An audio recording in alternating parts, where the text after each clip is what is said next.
Hello, guys. This is La Trinity, and I am here to coach you back to confidence. So, this is a really good video, very informative, full of knowledge, and Holy Spirit led. If this video comes across you, it's definitely for you. It's to shine some light so that you could be able to receive knowledge and truth and be freed from your present and your past, and you can move forward in the Lord. So, as you notice, she stated that she dealt with a lot of sexual abuse by her father. She was manipulated physically, verbally, sexually. And when you experience it as a child, there is a spirit spouse, whether it's a man or I'll say male figure, male-like. It's not a male because they're not human. These are spirits, marine spirits from the water. They're like mammal, they're fish, they're demons, they're spirits. And they come from your wicked family lineage. These are the spirits that feed off of human. And how they feed off of humans is by your iniquity. So the more you sin, the more you rebel, the more you fornicate, the more you smoke, the more you drink, the more you do idol worship, whether you know what idol worship is or you don't. But the more you bow down to Baal with sexual perversion and sexual immorality and abominable acts, they feed off of you. That's how you begin to lack certain things in your physical life, like money, finance, support, mental health, things of that nature. So she had a spirit spouse, but she didn't really know that. But she actually met him in the strip club that night. And when you heard her say that, she kind of thought that it was weird. He would do chantings and put ankle bracelets around her. Now, during that time, she probably just thought that it's this weirdo that wants to sing and dance. But no, that's that wicked spirit spouse that was dating her through one of her regulars.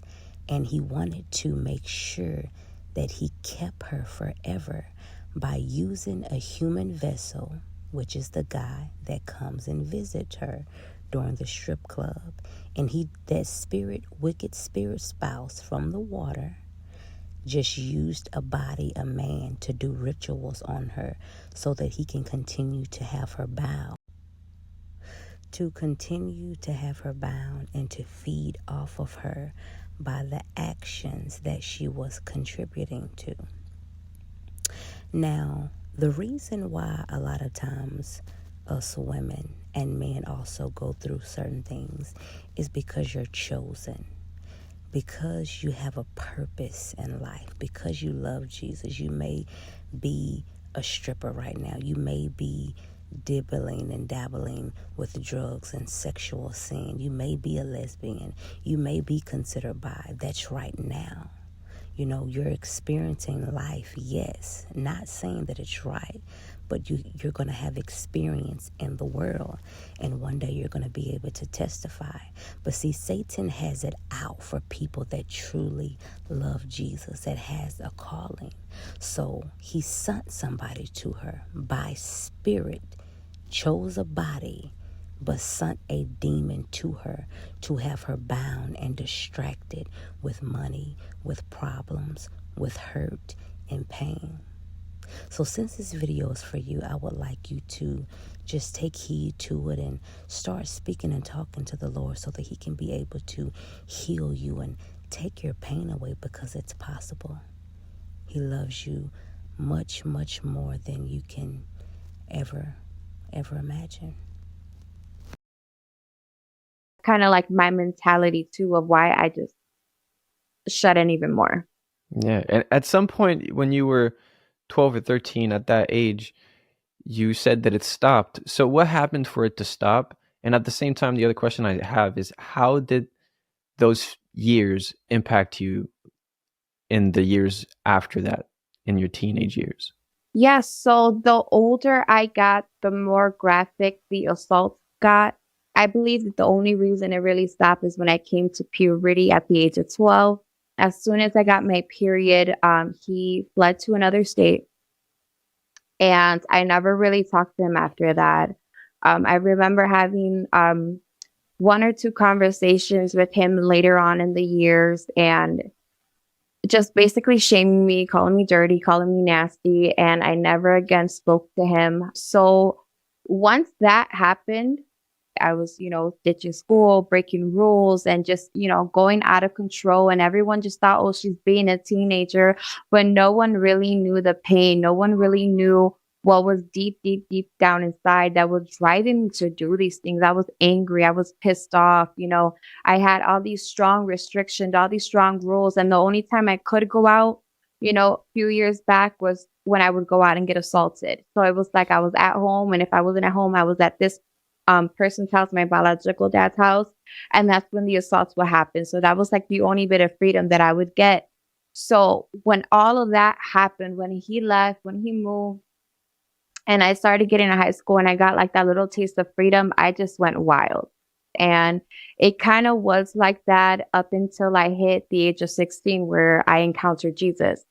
And I remember one day, it was the day that I made it a decision in my heart that I was going to give my life to Jesus.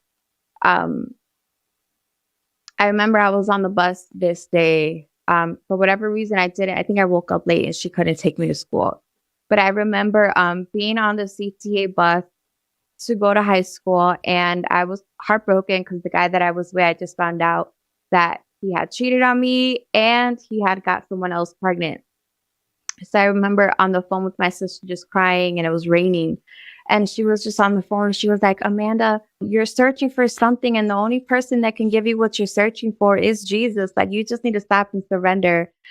And I was just at a place in my life where I was just so broke, just rushed into my car again.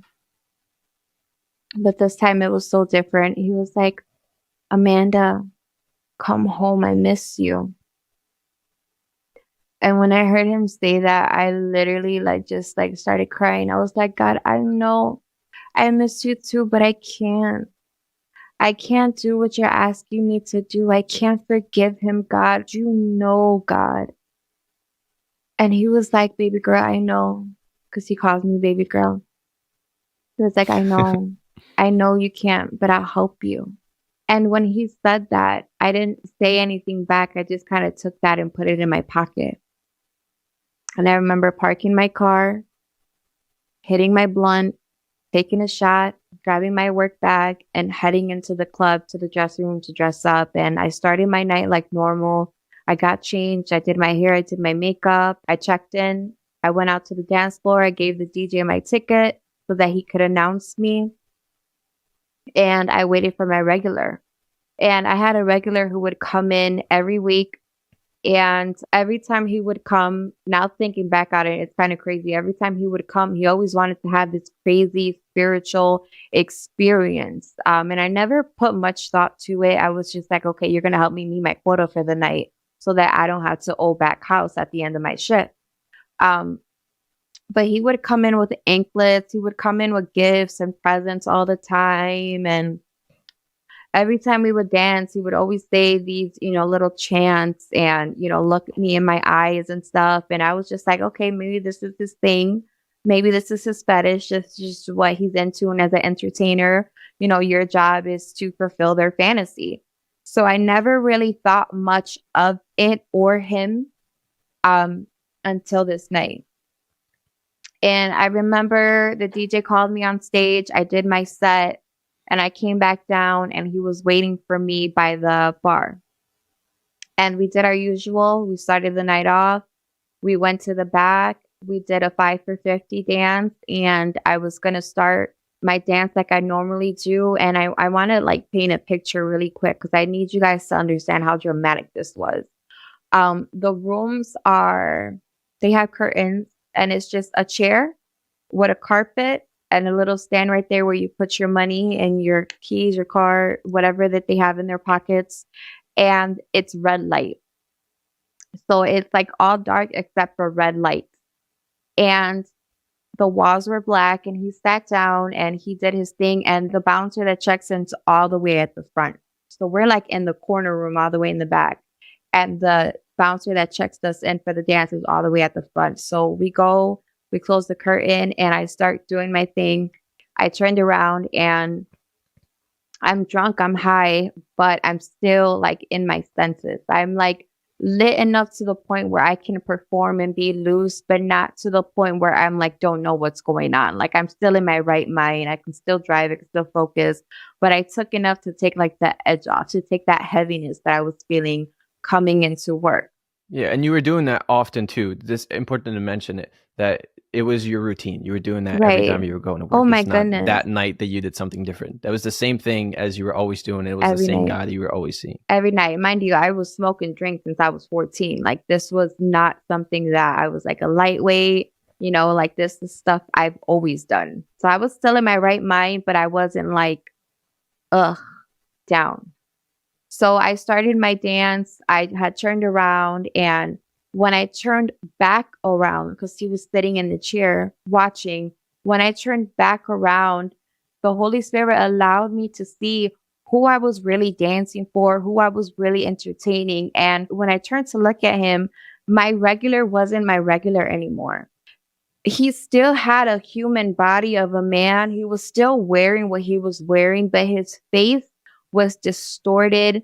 He had sharp teeth. His eyes were like black, and he just had this nasty look on his face, like this nasty perverted lust, like, but the kind of lust where you're like, oh my God, I'm in trouble. Kind of like, don't look at me like that. Like, I literally like felt like fear and like disgust, like flood over me.